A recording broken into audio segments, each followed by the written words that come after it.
Non, d'après Marana Shulchan Aruch, qu'il y a toujours une interdiction de recourir une autre fois. Yesh bishul ahar bishul, d'accord? Alors regardez maintenant le cas pratique qui se pose. Vous connaissez un peu le kumkumim.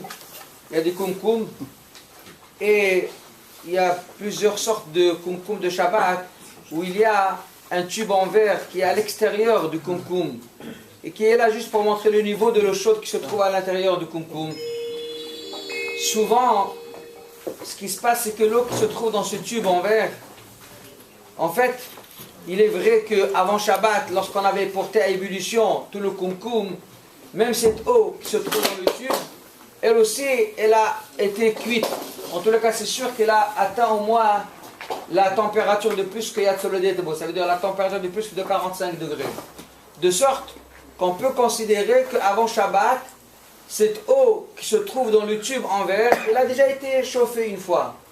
Seulement, quand on arrête le moyen qui porte à ébullition l'eau du kumkum, et on le met juste sur la température de conservation, ça veut dire sur le bouton du Shabbat, ce qui se passe, c'est qu'il n'y a pas de production de chaleur dans les résistances pour continuer à ébouillanter, et donc l'eau qui se trouve à l'intérieur du kumkum, elle conserve facilement sa température au-delà de Yatsolodé sans aucun problème. En revanche, l'eau qui se trouve dans le tube en verre, elle se refroidit énormément.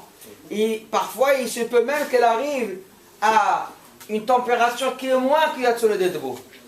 Et le problème est le suivant, c'est que lorsque vous allez vous servir du kumkum pendant Shabbat, lorsque vous allez ouvrir le robinet pour prendre de l'eau chaude, alors indéniablement, en versant de l'eau chaude de l'intérieur du kumkum, vous allez aussi diminuer le niveau d'eau qui était dans le tube. Il va y avoir même de l'eau froide, en tous les cas pas aussi chaude que celle qui se trouvait à l'intérieur du kumkum, qui va rentrer dans le kumkum et qui va se cuire et qui va se chauffer. Et d'après le Shulchan Aruch qui dit que même s'il y a eu déjà une première fois une cuisson de l'eau, ça veut dire une montée en température de l'eau, quand elle a rediminué, il y a toujours un interdit de la Torah. D'après le Shulchan Aruch, un liquide, une soupe qui a été cuite et qui se refroidit, il y a un interdit de la Torah de la réchauffer. Donc, au moment où vous allez ouvrir ce robinet-là, vous allez donc favoriser la pénétration d'une certaine quantité d'eau qui se trouvait dans le tube, qui va se mélanger avec l'eau chaude qui se trouve à l'intérieur du kumkum. Et là, il y a un réel problème de bichoul. Est-ce qu'on a le droit d'utiliser un tel kumkum pendant Shabbat? Ou bien il faut carrément enlever le tube.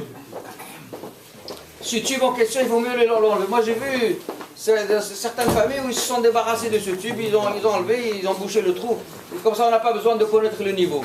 Mais quelle est la halakha dans ce cas de figure? Quelle est la halakha? Première question qu'il faut essayer de résoudre. Il y a encore une autre question qui peut-être n'a pas un lien obligatoire avec la première question, mais dans une certaine mesure, on peut retomber au même problème. Vous avez rincé votre verre Shabbat, vous l'avez rincé. Lorsque vous l'avez rincé, on n'est pas du tout habitué à aller prendre une serviette pour aller essuyer le verre une fois qu'on l'a rincé. Donc en général, il reste toujours mouillé un petit peu. Alors quand on les laisse exposer pendant longtemps sur le plan de travail de la cuisine, il a le temps de sécher entièrement. Mais si je viens de le rincer, il y a encore de l'humidité à l'intérieur. Parfois, il peut même y avoir des petites gouttelettes d'eau encore, qui n'a jamais été chauffée, cette eau-là. Est-ce que j'ai le droit d'aller directement me faire mon café avec ça? Ou bien il faut absolument sécher le verre? Est-ce qu'il faut sécher le verre? Il faut l'essuyer pour enlever les gouttelettes d'eau qui n'ont jamais été cuites, qui n'ont jamais été chauffées. Ou bien peut-être qu'il y a quelques éléments halachiques qui nous permettront de l'utiliser tel quel.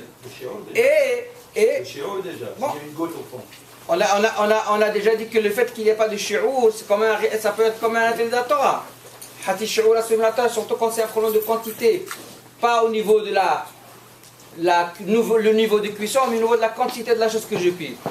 Ou bien, une shayla encore plus pratique, et là vous allez voir ça va rejoindre la première shayla.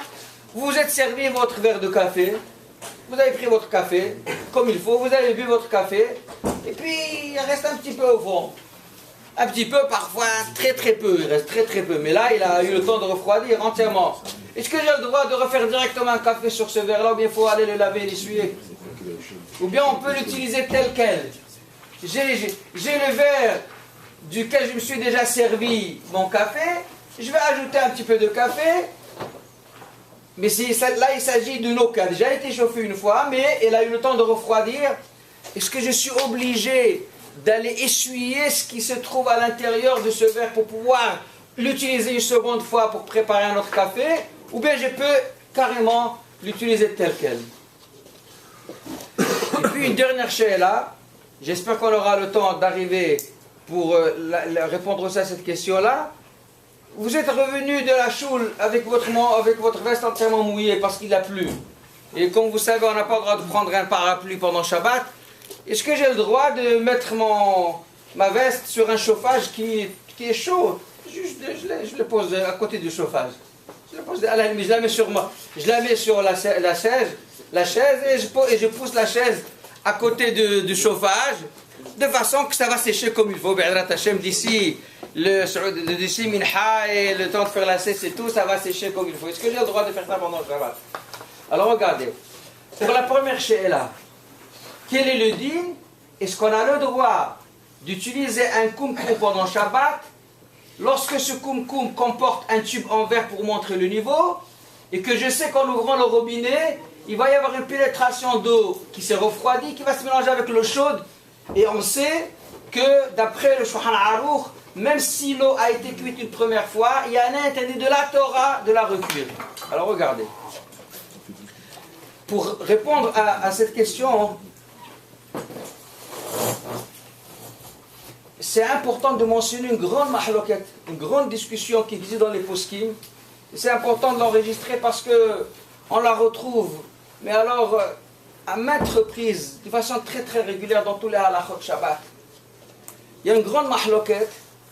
D'un côté, le Aruch, Alav Shalom, qui était un kadmon, il était même avant Rashi, le Aruch. Le Aruch, avec aussi le Rif, le Rabban, le Ravia, Rabbi Avia Azri, qui tient la position suivante.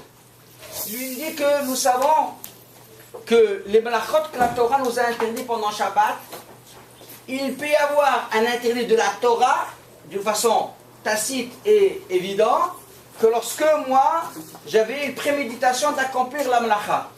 Chaque fois quand on parle du mlacha, de façon normale, c'est une mlacha qui est accomplie avec toute ma conscience et toute ma préméditation pour la faire.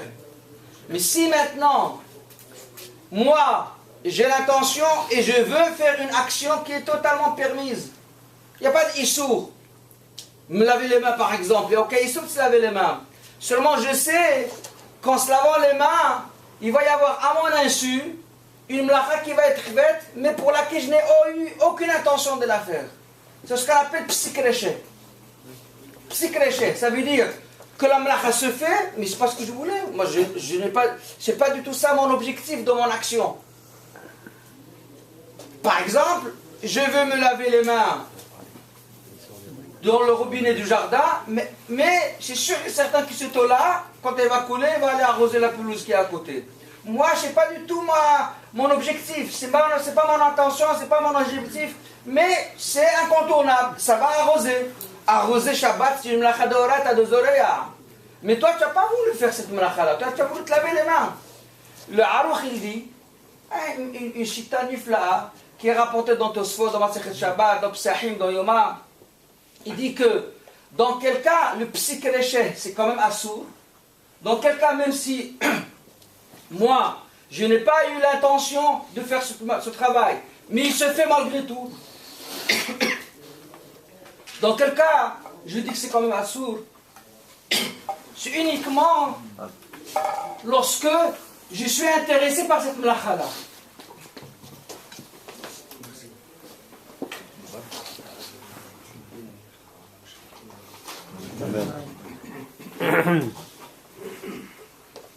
C'est-à-dire, je peux ne pas avoir l'intention de la faire, mais quand elle se fait, sans mon intention, à la limite, ça m'arrange.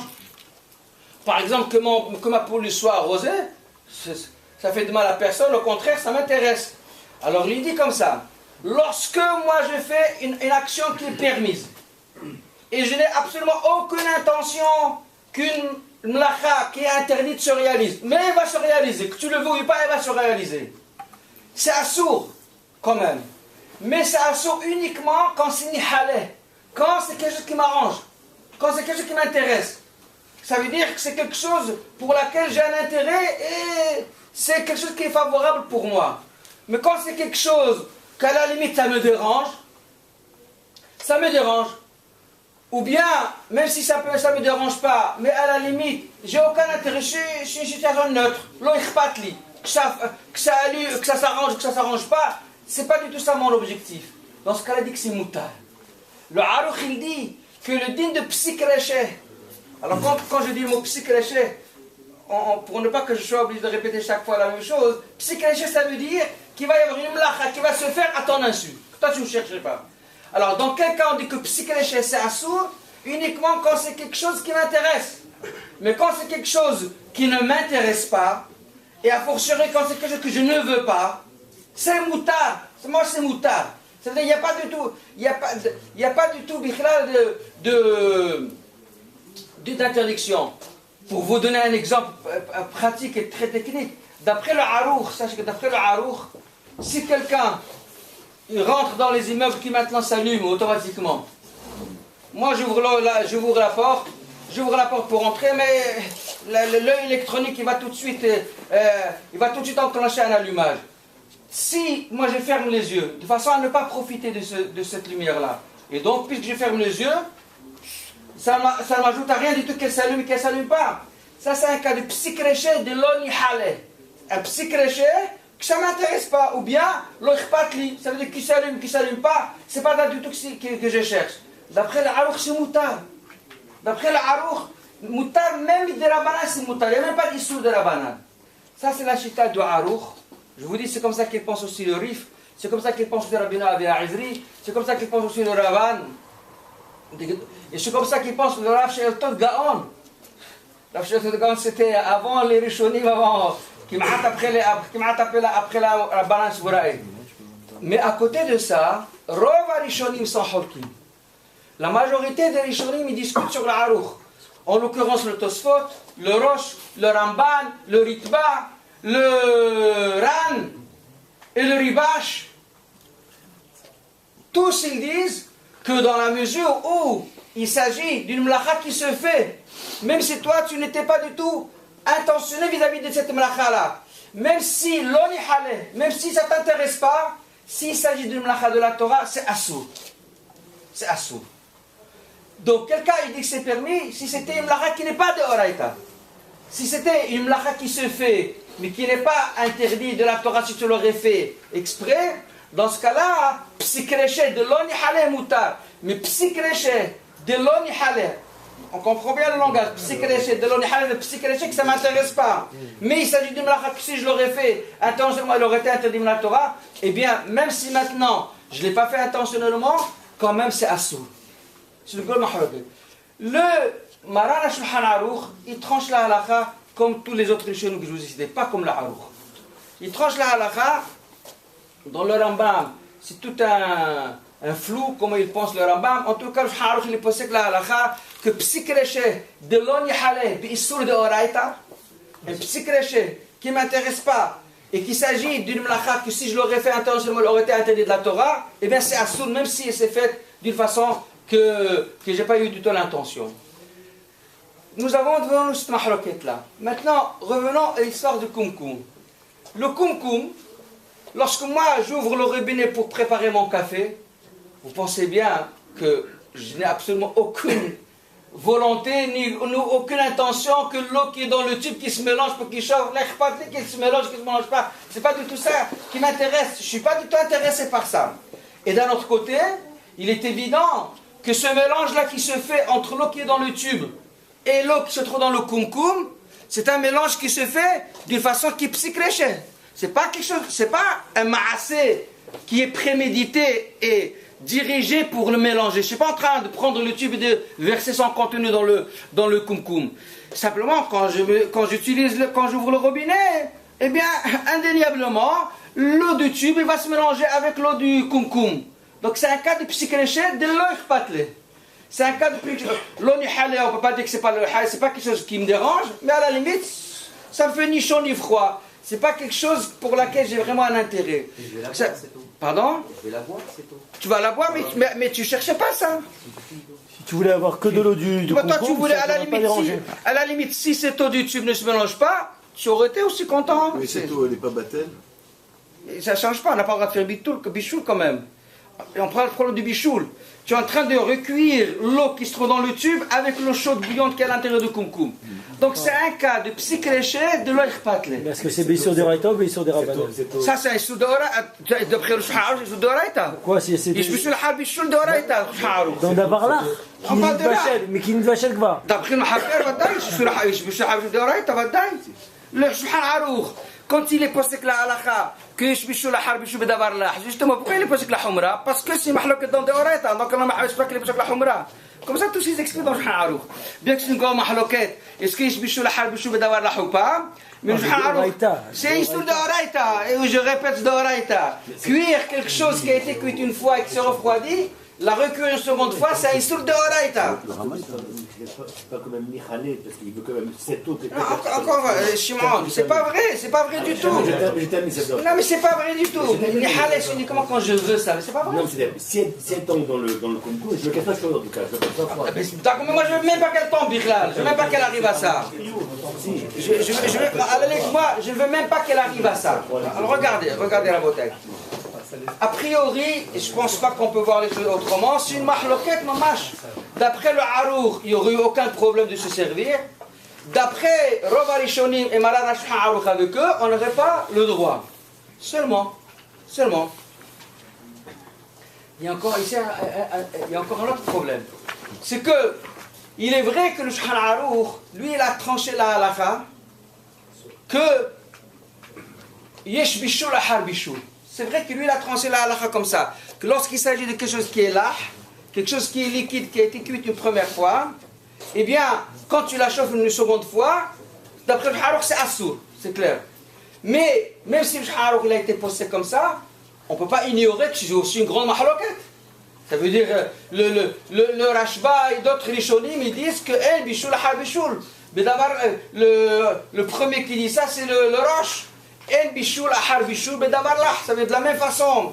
De la même façon qu'il n'y a pas de Bishul, Ahar Bishul, donc quand il s'agit de quelque chose de solide, de même quand il s'agit de quelque chose de liquide, si ça a été cuit une première fois, même si ça s'est refroidi, il n'y a plus d'interdiction de la rechauffer. C'est une mahloket harishonim là aussi. Finalement, il s'avère la chose suivante. Le Shulchan Aruch, regardez bien le raisonnement que je vais vous tenir. Le Shulchan Aruch, concernant la mahloket, est-ce qu'il y a un interdit de chauffer quelque chose de liquide qui a été chauffé une première fois? C'est vrai qu'il a tranché que c'est assourd. Il a tranché que c'est assourd. Pourquoi il a tranché que c'est assourd? Parce qu'il s'agit d'un problème de la Torah. Il y a des mahloket harishonim dans un sujet de la Torah. Alors on va aller à la Humra, c'est clair, c'est normal. Mais quand il s'agit du din de psychréché de l'onihal et de oraita, même les rishonim qui disent que psychréché de l'onihal c'est assourd, pas comme le harouk. C'est pas une source de oraita, c'est une source de la banane.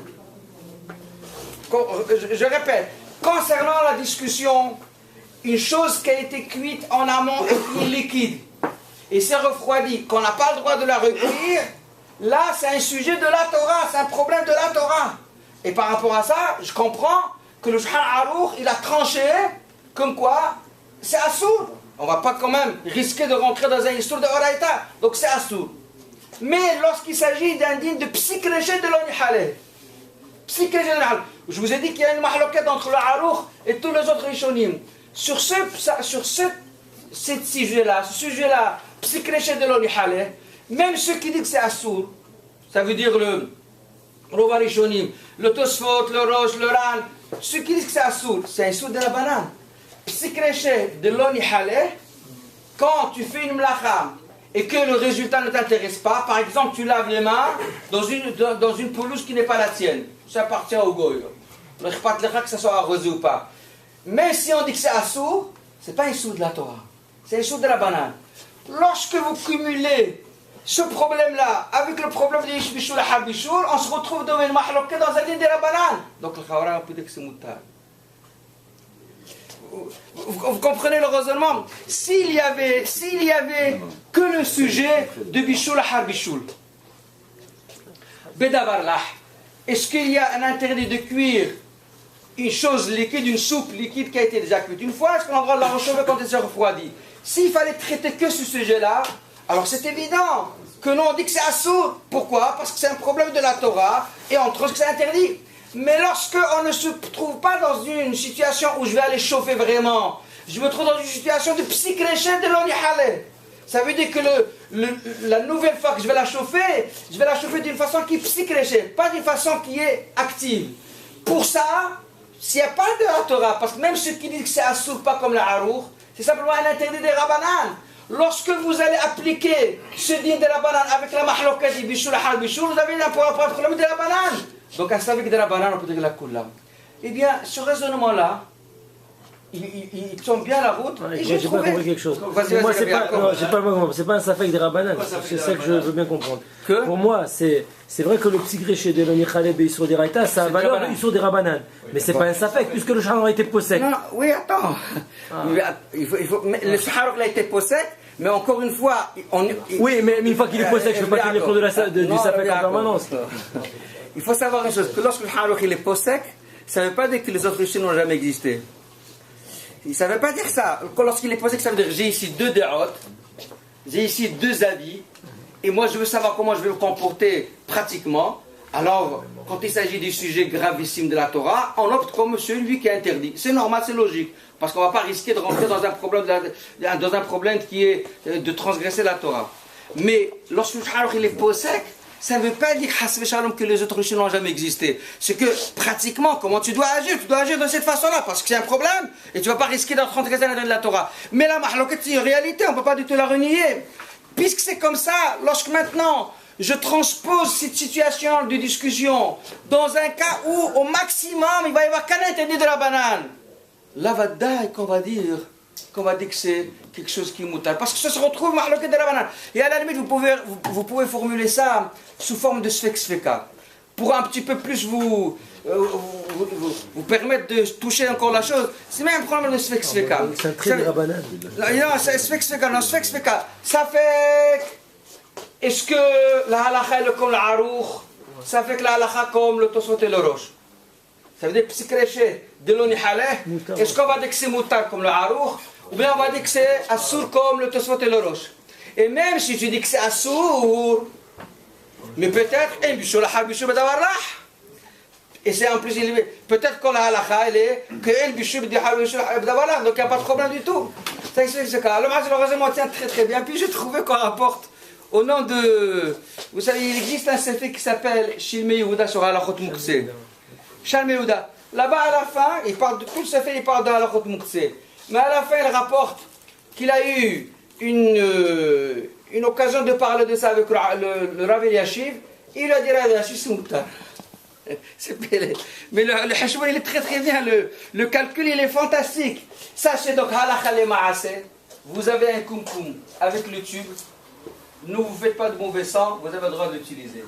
Sachez qu'à côté de ça, il y a ceux qui l'enlèvent carrément. Moi j'en avais un, les enfants sont venus l'enlever, t'avoir alayhi barakha. Mais en tout cas, halachiquement parlant, c'est moutard. C'est moutard et on n'est pas obligé d'avoir. Et d'autant plus que, il dit là-bas, le Shilmei Yehuda, que lui-même, une fois il a pris le thermomètre, il est parti mesurer la température de l'eau qui se trouve dans ce tube-là. Il a dit qu'il a vu qu'elle était plus que 45 degrés. Donc ça veut dire qu'il n'y a pas de problème de... Même bichou. Ça va on finit avec de Raïta à la fin quand même. Non, pourquoi?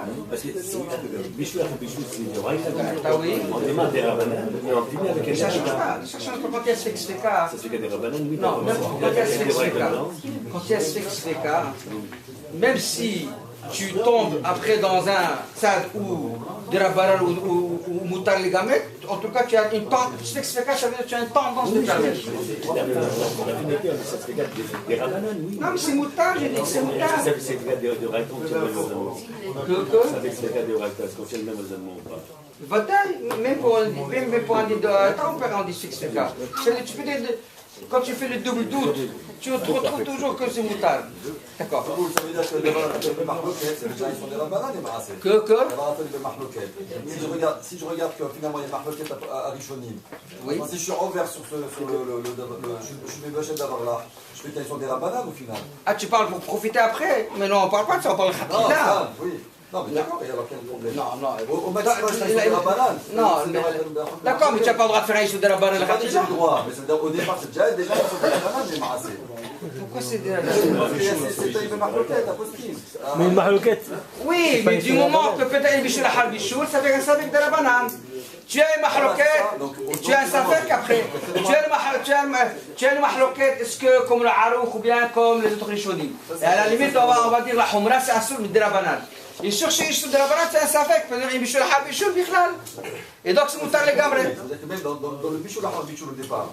Que ça c'est déjà une marloquette à Richelieu. Mais dans les deux cas, marloquette. Mais chaque fois, regardez, le raisonnement de ce cas que je vous explique, c'est important ça aussi, juste pour l'approche en général dans le limoud. Chaque fois quand on dit sfeka, ça veut dire qu'il y a une majorité de tendances, une majorité d'éléments qui me dit qu'il faut aller dans le sens du permis. Pourquoi ? Parce que quand tu as le premier safek, tu as 50%, 50%. Si tu as 50% comme le harouk c'est moutar, 50% comme le roche c'est assour. Maintenant, même si tu dis comme le roche, dans les 50% que c'est assour, tu as encore 50% peut-être c'est moutar. Parce que bichou la hal bichou donc c'est moutar. Ça veut dire que tu te retrouves devant 75% de chances que c'est permis et 25% de chances que c'est interdit. Le Rashba dans les Tchouot il dit chaque fois qu'un sfex feka c'est midin rov. Il dit que le sfex feka c'est une halakha de rov. La Torah nous a dit d'après le rov, nous avons ici une rov de tzdadim, nous avons une tendance majoritaire vers le permis. Et donc c'est permis. En tout cas, c'est comme ça que les poskim sont optim la halakha et nous avons la idou de Shilmi Yehuda qui dit que la cheville a permis. Maintenant, je continue un petit peu. Le bonhomme qui s'est trouvé dehors, tu ne peux pas rentrer chez lui à cause de la lumière, finalement. Là-bas, tu as là-bas un seul safek là-bas. Il reste dehors. Mais il faudrait attendre un goy, ou bien dire à un goy, tu peux le dire ouvertement à un goy, je t'en prie, ouvre la porte si ça ne vous dérange pas, monsieur. Tu peux lui dire ouvertement, même si tu sais que ça va s'allumer, parce que psyché, il n'y a pas. On peut lui dire ouvertement. Monsieur, passez, je vous en prie. Non, mais si c'est une porte électrique, si c'est une porte avec un badge électrique, si la fermeture est électrique, oui, alors pas la lumière qui s'allume. Il y a deux problèmes, le problème des lumières et le problème de la fermeture électrique. Là-bas, c'est pas psyché, là-bas c'est dommage. Pas de psyché, l'ouvre direct. Là-bas c'est sur des rabananes, c'est le harouk. Non, attends, si c'est un problème électrique, c'est une lacha. Mais dire à un goy de faire, ça serait sur des rabananes. Sur des rabananes, mais ça dépend si on sait sur l'itour ou pas.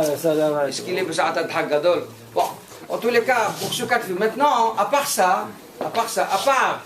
ce premier raisonnement qui nous permet de se servir de ce concombre malgré le tube avec de l'eau qui s'est refroidie, il y a encore un raisonnement nifla que je veux qu'on rapporte au monde du Hatam Sofer. Regardez, il faut savoir que la Torah, quand elle nous a interdit le mlachot pendant Shabbat, c'est marqué le ta'asek comme melacha.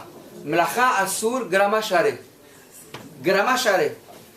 La Torah, elle a interdit uniquement quand tu fais directement le travail.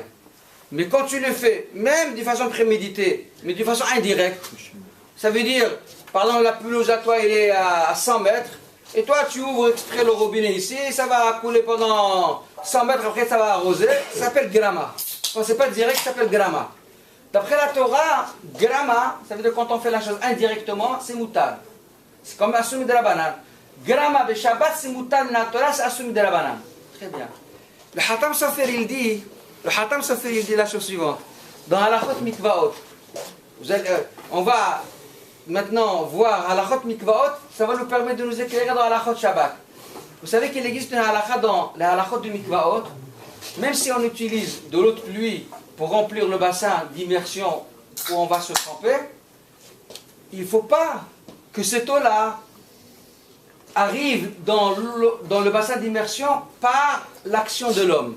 Imaginez qu'un homme, il met sa main comme ça devant la pluie tombe, et lui, il la dirige avec sa main pour qu'elle va dans le puits. Ça s'appelle Habayatu al-Yadi Adam. Ça s'appelle qu'il a réalisé le mikvé par la participation de l'homme. Et donc, il n'est pas sous le mikvé. Je répète, il y a une halakha dans le mikvaot que le mikvé ne doit pas être réalisé par la participation humaine. Et donc, même si on aurait utilisé que de l'eau de pluie, si cette eau de pluie elle a été véhiculée vers le bassin où on va se tremper grâce à une participation humaine, je ne parle pas qu'il l'a mis dans un kili, par là c'est chaouf. Par exemple, vous savez un exemple encore plus flagrant, il y a de l'eau de pluie qui est tombée dans le jardin, il y avait des flaques d'eau de pluie, et lui il a pris un goumi et il a poussé pour s'attendre dans le bassin d'immersion. Ça s'appelle Habayato al-Yadi Adam. Lorsque la réalisation, l'élaboration du mikvé se fait par l'homme, il n'est pas saoul. Il dit le Hatam Sofer, mais imaginez si par exemple il y avait un grand réservoir d'eau de pluie et il était bouché par un bouchon. D'accord? Et moi je veux absolument que cette eau-là qui est d'eau de pluie, elle arrive à remplir le mikvé d'immersion. Mais je n'ai pas du tout de moyens pour favoriser le versement de cette eau-là dans le mikvé d'immersion. Il dit que le fait d'enlever le bouchon, bien que c'est moi qui a créé ça, c'est moi qui a fait, quand même c'est kasher. Pourquoi? Parce que Hassarat HaMe'akev, ça ne s'appelle pas Habayato al-Yadi Adam. Si j'aurais pris l'eau et avec ma main je l'ai poussée jusqu'à ce qu'elle arrive dans le bassin d'immersion, ça c'est Habayato al-Yadi Adam. Ça veut dire que j'ai réalisé le mikvé par la main de l'homme, il n'est pas saoul. Mais si simplement il y avait un barrage, et moi j'ai enlevé le barrage, j'ai enlevé la chose, l'obstacle qui empêchait l'eau de couler, je l'ai enlevé. Et l'eau il a coulé d'elle-même, c'est kasher. Donc il dit que Hassarat ha'ikouv, le fait d'enlever l'obstacle, ça ne s'appelle pas que c'est l'homme qui l'a fait verser. Pour l'étiquette d'Aïm. J'arrive. Très bien, tu as posé une bonne question. J'arrive. Donc en tous les cas, enlever un barrage qui va tout de suite permettre le déversement de l'eau jusqu'au mikvé, ça ne s'appelle pas que c'est l'homme qui a fait ça. Il dit le Hatam Sofer que pour le mikvé c'est kasher, et même les gabé Shabbat, si quelqu'un il a fait une mlacha en enlevant l'obstacle, ça ne s'appelle pas qu'il a transgressé la Torah. Imaginez qu'il y avait un réservoir rempli d'eau et il était bouché, j'ai enlevé le bachaz et avec ça l'eau il a coulé pour arroser, ça s'appelle que j'ai fait la mlacha al degrama. Minatora c'est moutal. Puisque je n'ai pas fait une action directe, mais j'ai fait une action indirecte. J'ai enlevé l'obstacle qui a favorisé le versement de l'eau. Ça s'appelle grama. Ça ne s'appelle pas mlacha de oraita. Comme pour le mikvé, il n'y a pas de problème par rapport au fait qu'il ne faut pas que l'homme le réalise, de même pour Shabbat, il n'y a pas de problème parce que l'homme n'a pas fait la mlacha lui-même. Et c'est fait, moi j'ai enlevé le barrage, elle s'est faite d'elle-même. Ça s'appelle grama. Alors, puisque c'est grama, dans l'histoire de Kumkumanou, je reviens au kumkum. En réalité, tant que moi je n'ai pas appuyé sur le robinet pour préparer mon café, il y a un barrage. Il y a un barrage qui fait que l'eau ne rentre pas à l'intérieur. Lorsque j'ouvre, j'enlève le bouchon en fait. Quand moi j'appuie, j'enlève le bouchon. Donc en réalité, lorsque je fais chauffer l'eau qui se trouve dans le tube, en favorisant son mélange avec l'eau qui se trouve dans le kumkum, c'est al-Yadi grama. C'est un didrabanan. Un didrabanan avec toutes les bahloquettes, ça devient moutar. Vous comprenez? C'est un grama bidrabanan. C'est un grama bimahloquet drabanan. Ça veut dire, le grama me permet à me retrouver dans un anyan drabanan. Et puis, puisque c'est une mahloquette, est-ce que yishbishul ahar bishul ou pas? Donc vous avez un mahloquet dans des drabanan. Et là, vous cumulez trois éléments. D'abord, c'est un psyché de l'onihaleh. Mais c'est un mahloquet de rishonim. Et en plus, c'est grama. Et en plus, il y a des rishonim qui disent que bishul ahar bishul. Et même sinon, on tranche la halakha que bishul ahar bishul b'davar lah. Mais quand je cumule tout ça, il n'y a pas de raison d'interdire. Donc voilà le fondement pourquoi c'est moutar. Chez les grammas, c'est la même chose. Non, Rabbi Meir, non, sliha. Psychréché, je n'ai même pas pensé à ça. Psychréché, je fais entièrement mon insu. Gramma, je peux penser, je peux avoir l'intention de, mais je vais faire avec des grammas. Par exemple, j'ai ma pelouse, elle est à 200 mètres. Mais moi, exprès, je vais ouvrir le robinet pour me laver les mains, et exprès, je fais ça pour qu'elle va arroser là-bas. Bien que moi, j'ai l'intention qu'elle arrose, puisque c'est pas direct, ça prend 200 mètres pour arriver, ça s'appelle gramma. Gramma, il y a la kavana. Psychréché, il n'y a pas la kavana. Donc, pour toutes ces raisons-là, si quelqu'un a ce kumkum avec le tube en verre à côté pour vous connaître le niveau, vous avez le droit d'utiliser Shabbat sans aucun problème. D'accord. Maintenant, concernant l'histoire du verre qu'on vient de laver, on vient de laver notre verre et maintenant je vais tout de suite préparer un café. Est-ce que je suis obligé d'aller le sécher avant? Est-ce que je suis obligé d'aller le sécher? Ou bien on va dire il est vide entièrement, il y a juste de l'humidité qui se trouve sur les parois, ou bien peut-être quelques petites gouttelettes qui se trouvent. Alors regardez, pour répondre à cette question-là, en fait le problème il est que pourquoi il y a lieu de dire que peut-être il n'y aura pas d'issour?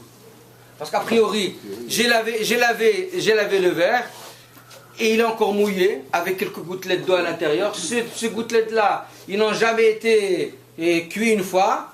Donc, quand maintenant tu vas verser ton eau bouillante de Kilirichon dedans, tu vas faire bichou de ces gouttelettes-là. Alors, c'est vrai qu'il n'y a pas de shi'our, il n'y a pas de shi'our mais quand même, c'est assour, et shi'our, quand il s'agit de quantité, c'est après le Rova Rishonim, c'est assour min Torah. Donc, pourquoi quand même il y a lieu? Parce que c'est psychréché des lobbies repatlés. On va arriver à ça, mais pourquoi il y a lieu de penser que peut-être il n'y aura pas d'interdiction? Je vais vous dire pourquoi. Parce que il n'y a pas de résultat devant moi. Ça veut dire, en général, quand je fais une mlacha, c'est que je fais une mlacha et j'ai devant moi un résultat. Mais lorsque je fais la mlacha, mais il n'y a rien qui témoigne qu'il y a ici une mlacha qui a été faite. Là, il se peut que quand la mlacha n'est pas nikeret, elle n'a même pas Torah mlacha bichlal. Et regardez, je vous apporte le même sujet qui a été mentionné dans le Tosfot Rid. Le Tosfot Rid dit sur la Mishnah, qui est bien connue de Masechet Shabbat, que Mihamzit Pinahu, si on a une bouilloire d'eau, qui était très très chaude, remplie avec de l'eau bouillante, et on l'avait vidée entièrement. Je l'ai vidée entièrement. C'est marqué dans la Mishnah, bien qu'elle est encore chaude, parce que c'est du métal, il est très très chaud, il est vide, il est très très chaude, c'est marqué, il a le droit de le remplir avec beaucoup d'eau froide. Il a le droit. Pourquoi? Parce qu'avec Maïm Roubim, quand tu mets une grande quantité d'eau froide, ils ne vont pas du tout arriver à un niveau de température quelconque. Donc c'est moutar. Bien que le kumkum, lui, il est très très chaud, mais du moment que tu verses dedans beaucoup d'eau froide, le résultat n'est pas là. Le Tosfot il pose la question, mais attends, Kama, mais dès que tu verses la première goutte, avant que tu verses la grande quantité que tu veux verser, mais dès que tu verses le début, déjà ça va chauffer. Après c'est vrai, après tu vas encore ajouter de l'eau froide, et au résultat tu ne vas pas avoir une température significative, mais tu as déjà fait bichou dans la première goutte.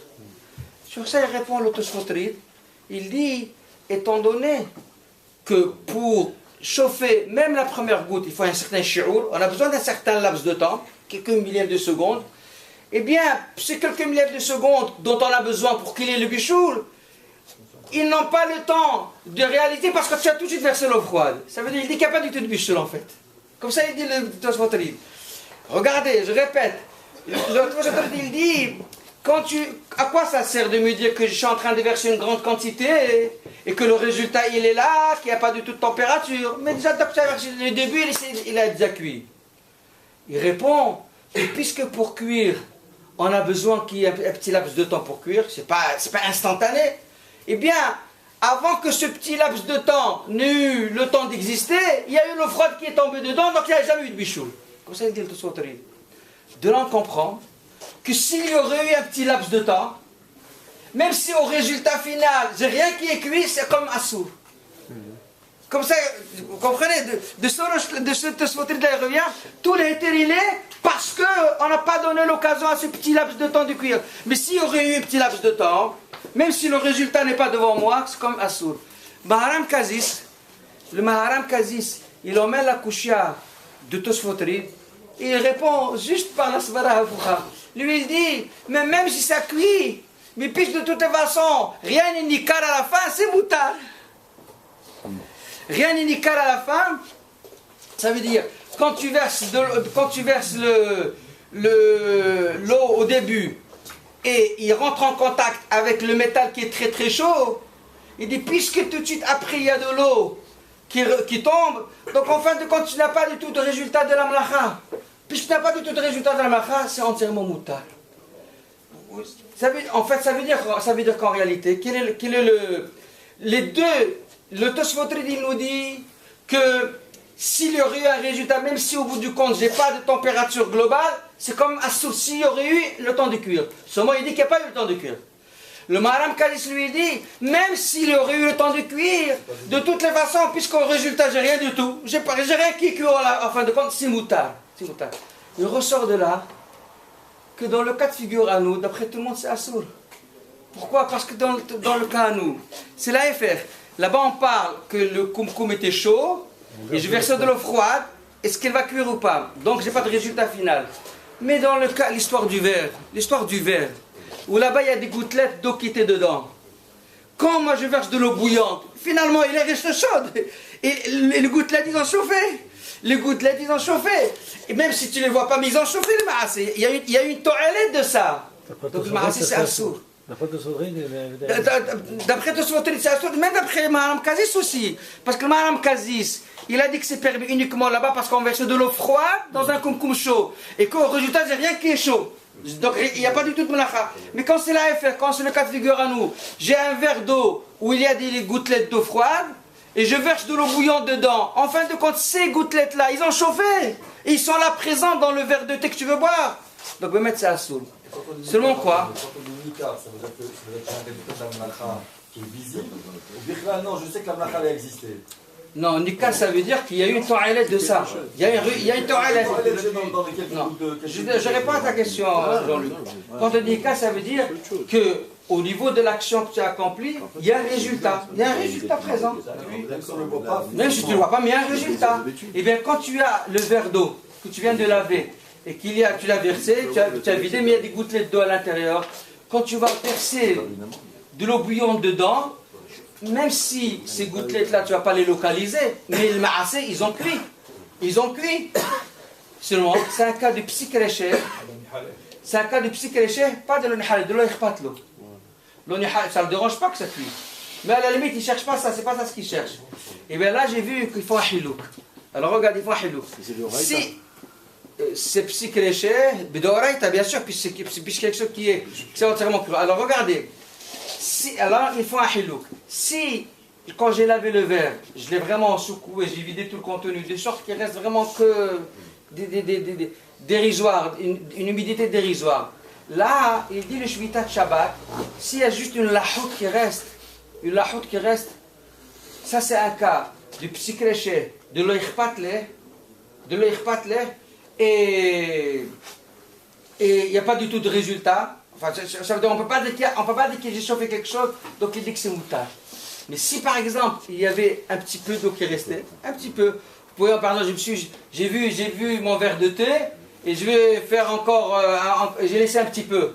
Quand après je vais rajouter encore de l'eau chaude pour de nouveau prendre un autre verre de thé, dans le même verre où il y a un reste qui est resté, ça m'intéresse ce petit peu là qui rechauffe de nouveau. Là, ben, mettre ça à Assour. Un bichou là, un bichou. Non, on a dit ils sont pas dit. Ce verre de thé là. Ah, s'il est chauffé. Alors attendez. C'est pour ça que j'ai dit que s'il reste un peu, de façon que ça m'intéresse de le boire. Donc c'est nihaleh. Mais de l'eau nihaleh. Mais de l'eau nihaleh, si c'est quelques gouttelettes qui n'ont pas du tout l'iode, c'est moutard. Ça veut dire, pour résumer à la bataille, pour résumer, vous avez un verre que vous venez de laver, et vous voulez tout de suite faire un café avec ce verre-là qui est mouillé.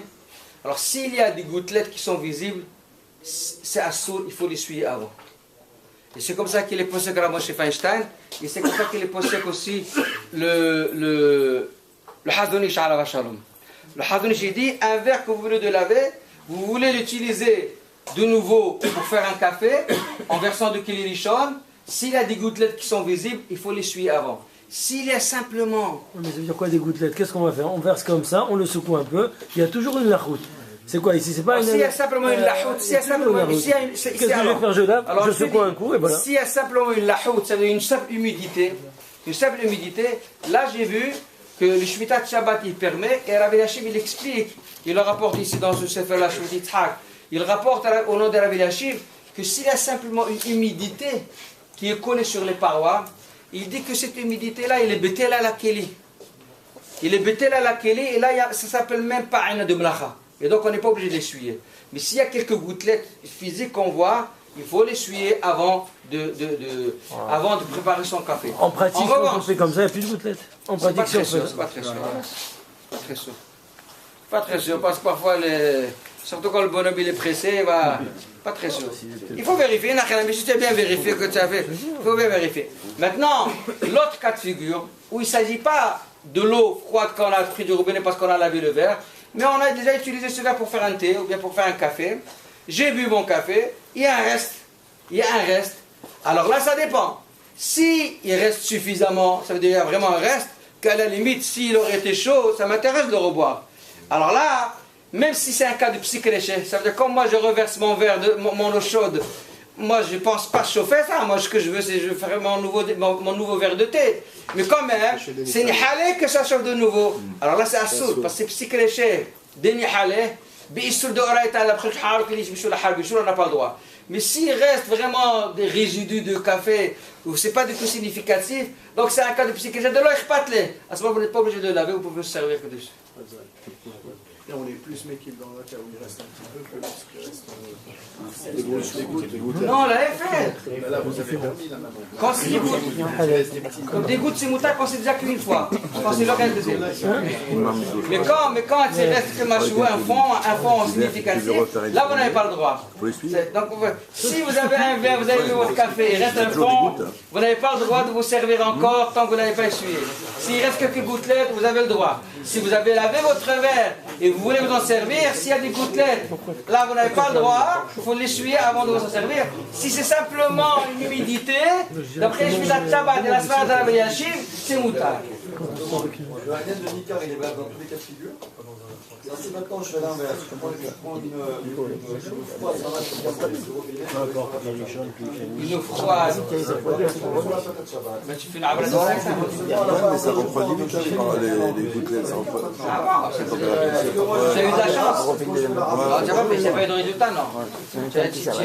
Si tu n'as pas eu de ton maassé, tu n'as pas fait de... C'est la femme de l'Ocha, est-ce qu'on est... Elle est encore chaude. Il y a ceux qui ont... Abiyahia ici pose une bonne question. Mais pas de résultat, il a enlevé avant chaque nuit. Comme les Daraban, je ne pense pas que c'est moutarde de faire d'abord, mais il va d'abord. Daraban, ça va, c'est assez.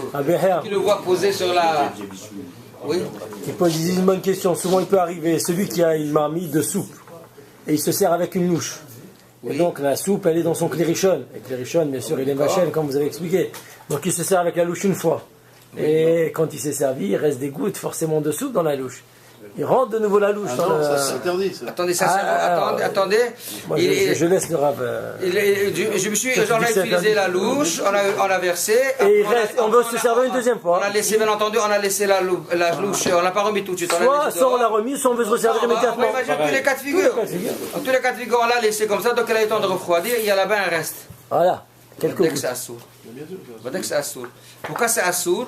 Parce que même si on va dire que le l'eau, mais c'est comme un sou d'oreita. C'est-à-dire il faut une louche par service. Non, il faut le remettre tout de suite. Il faut le remettre tout de suite avant que ça Avant que ça refroidisse, vous le remettez tout de suite. En général, quand on sert et qu'il reste un petit peu, ça a le temps de refroidir. Tout de suite? Ah oui, bien sûr. Tout de suite? Sur sa première. Ah, ça c'est un là. Je sais pas ma femme. Même si.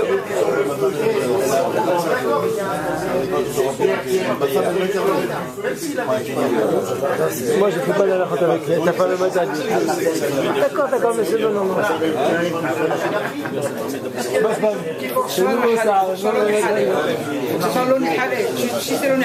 Non, c'est le repatlé. C'est davantage le repatlé. Le repatlé, c'est la même chose. En général, lorsque tu as la louche, alors c'est ça le problème. Parfois, il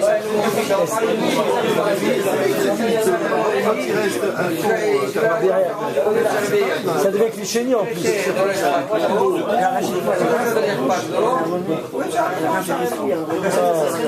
Mais c'est pas simple, en plus comme il dit Clément, il dit c'est cliché. Oui, mais quand il est sorti maintenant, mais la louche, moi je l'emmène, elle fait pas partie de la marmite. Tu vas la faire rentrer. Et alors, elle devient Richon? C'est pas que c'est pas que tu vas de Richon. Une fois qu'elle est à l'intérieur, va t'inquiéter que la ramasse c'est Richon. Parce qu'il est en train, et tu as enfoncé dans les Richon. Alors quand est-ce qu'elle est cliché? Quand tu le laisses à l'extérieur. Pas quand elle est à l'intérieur. Quand tu la sors, il a dit de cliché. Non, dans le cas, il fait la vider.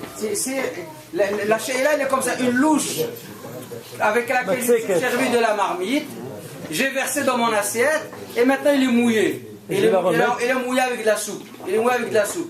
Est-ce que je dois aller l'essuyer pour de nouveau me servir ou bien je peux la faire entrer? Alors s'il n'y a pas vraiment de liquide qui reste là-bas, Il y a du liquide, bien sûr qu'il y a du liquide. non, Quelques petites gouttes. il n'y a pas un fond intéressant à récupérer. S'il n'y a pas un fond intéressant à récupérer, c'est simplement mouillé. Il est simplement mouillé. À ce moment-là, c'est sûr que le bonhomme le repate l'eau si ça chauffe ou pas ce petit peu-là. Donc c'est un cas de psychréché de l'ekhpatlo. Un cas de psychréché de l'ekhpatlo, quand il s'agit de davarlah, où il y a le mahlouket, c'est moutard. Mais s'il y a un fond, mais si la soupe dans la soupe il y a un fond, ça c'est nihalé. Quand il y a un fond dans la soupe, c'est nihalé. Là il a fait notre vin, il a mon petit gréché, de leur pâte, et puis sur de la banane. C'est un autre montage.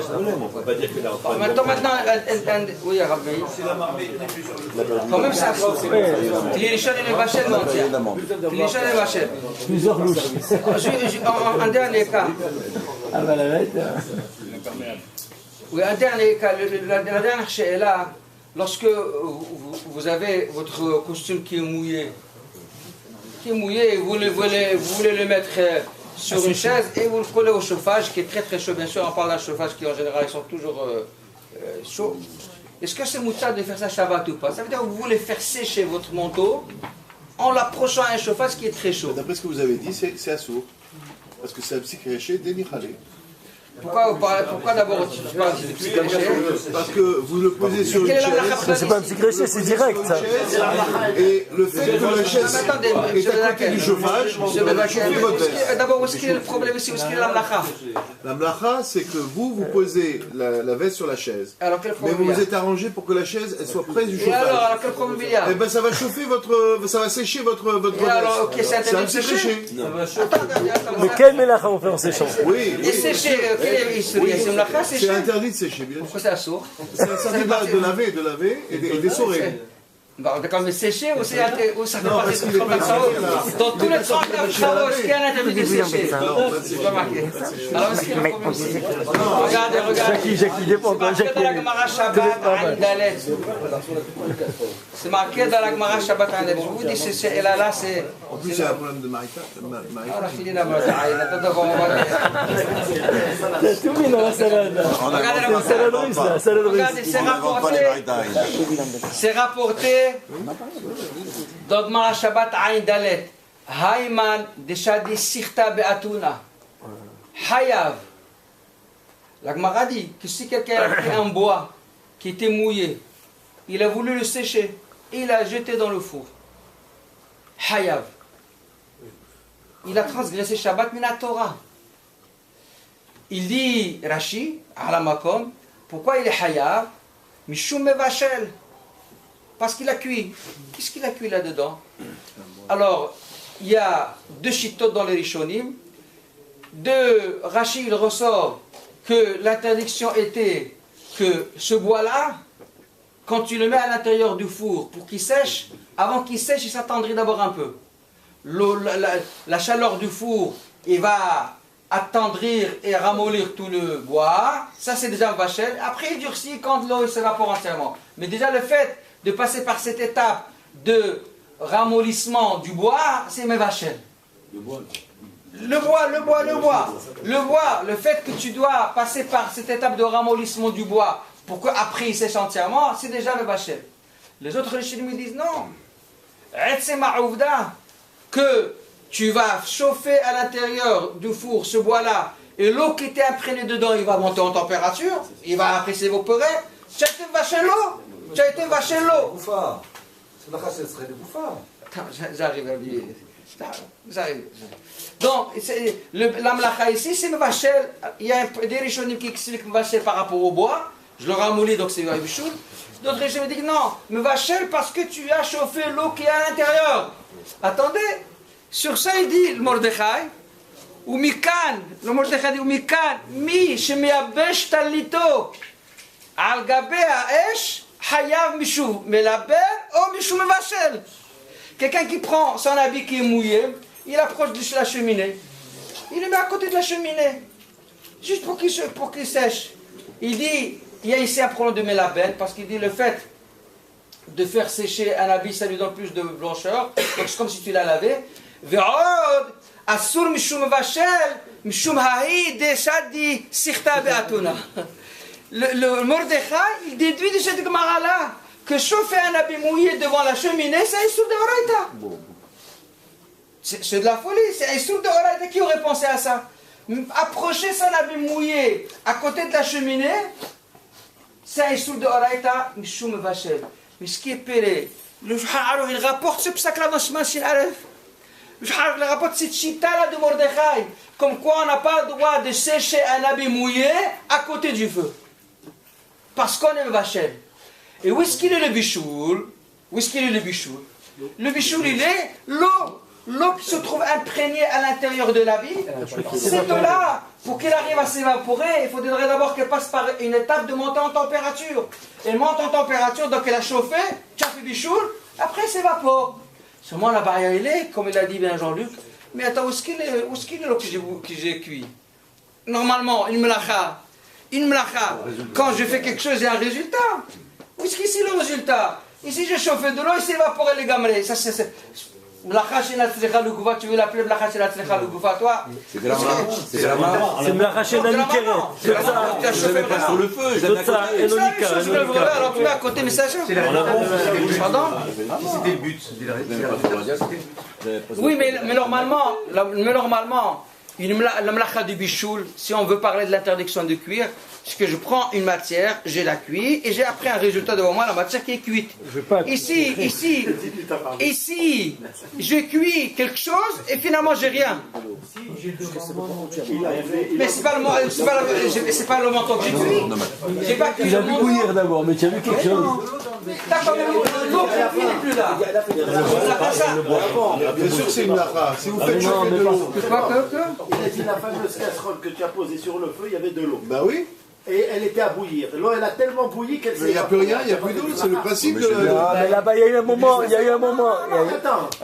Il y a un gouffre, il faut expliquer ça. Et le bois. Alors regardez, normalement, pour expliquer ça. Le bois aussi, non, on ne voit pas après.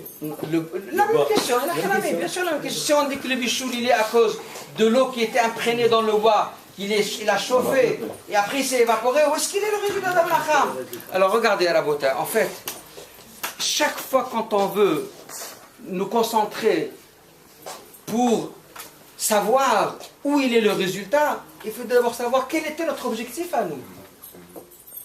Si l'objectif à nous, c'est d'évaporer la chose, et c'est ça, quand je veux sécher mon habit, c'est pour évaporer. Simplement, pour arriver à évaporer l'eau, il faut absolument d'abord chauffer l'eau. Quand je chauffe l'eau, il est toujours là. Tant qu'il s'est évaporé, il est toujours là. À ce niveau-là, c'est tzricha le goufa. Après, je la jette. Quelqu'un a chauffé quelque chose, je la jette. Mais tu l'as chauffé. Même si après, si au moment où tu as fait le bichoul, ce bichoul-là, il n'y avait pas de résultat. Je comprends. Mais le bichoul, ce n'est pas l'évaporation.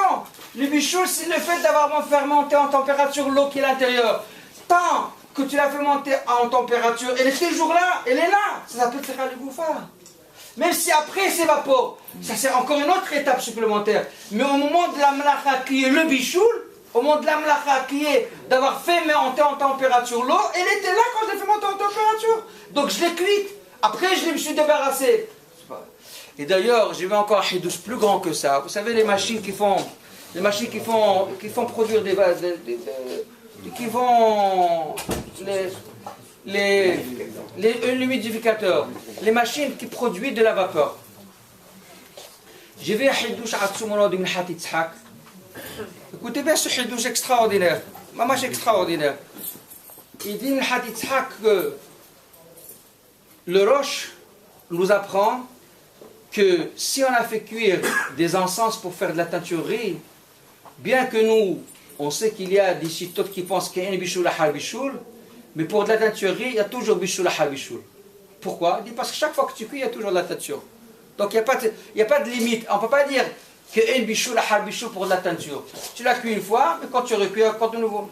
À partir de là, il dit Minhat Yitzhak que ces machines-là, qui servent pour produire de la vapeur, pour humidifier l'air, même si ça a été cuit, donc ça a chauffé, l'eau elle a déjà monté en température, mais si tu l'as fait encore chauffer, mais puisque l'objectif est de produire de la vapeur, toujours il y a une nécessité de produire de la vapeur, donc il y a toujours bichoul à har bichoul. Ça veut dire pour lui, une machine qui produit de la vapeur, étant donné que l'objectif c'est la production de la vapeur, et cette production de la vapeur est permanente, tu peux toujours produire, même si ça a chauffé une fois, mais tu peux toujours encore produire, donc il y a bichoul à har bichoul. C'est pas tout le monde qui retient cette chita-là de Minhat Yitzhak, mais en tous les cas, c'est nifla. Pour dire simplement que produire de la vapeur, même si moi je ne vois pas de matière présente devant moi, mais ça s'appelle une mlacha. Tu as produit de la vapeur, tu as cuit pour produire de la vapeur. Cet habit-là, il aurait séché sans être rapproché du feu. Mais maintenant tu l'as chauffé. Moi j'ai accéléré le processus de c'est comme si. Bien sûr. Alors, pas gramma. Non, quel gramma? Tu as fait une mlacha direct, ça veut dire. Tu l'as mis à côté du feu, tu l'as mis sur le feu. Ça veut dire ça. Je peux mettre sur le feu, je suis à côté. Ah, c'est la même chose, c'est la même chose. Tu mets un œuf, écoute, si tu as mis un œuf à côté de ta cheminée pour cuire, tu as fait une avra de oraita.